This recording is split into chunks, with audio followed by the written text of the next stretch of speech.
So, meet my friend this morning. This place has just opened, it's absolutely freezing, but I was made to take off my coat so that I could talk to you. So I'm going to talk very quickly this morning because I am absolutely freezing. Trying a new place this morning, so I can't tell you what the food's like yet because you're my priority. Looking forward to this coming Sunday, Kevin Smith, and also the women's panel. Well, I'm not looking forward to that because I'm barred from that, but there's the women's panel at lunchtime, and we'll see how that goes. Everything's been going great so far, in many ways very encouraging, and continue to pray about that.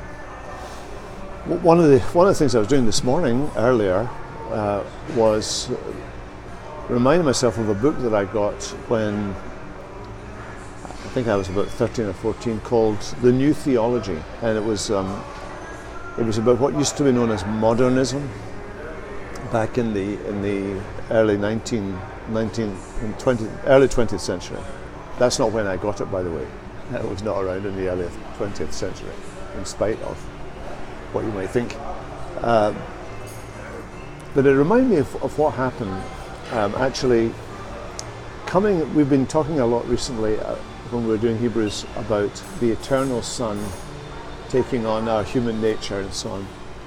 And at the end of the 19th century, there was a real reaction against traditional Christianity.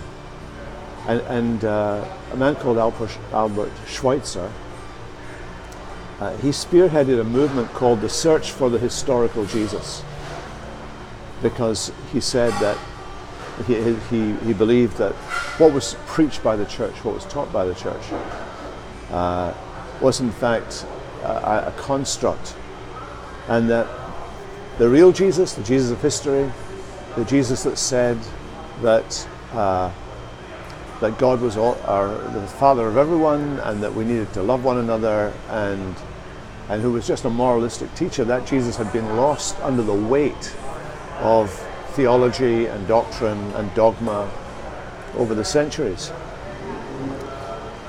The Search for the Historical Jesus movement gave way to the Christ of Faith movement. In other words, there were those who taught that it doesn't really matter whether Jesus didn't exist.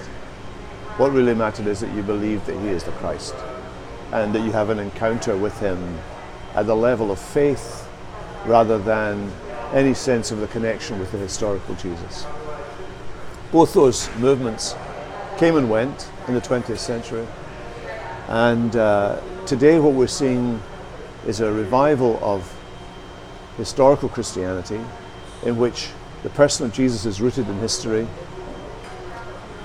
and that the Christ and Jesus are the same person, that the Jesus of history is the Christ that we believe, and above all that he is the Lord from heaven, as Paul puts it in Corinthians, the Lord from heaven that came into our human nature.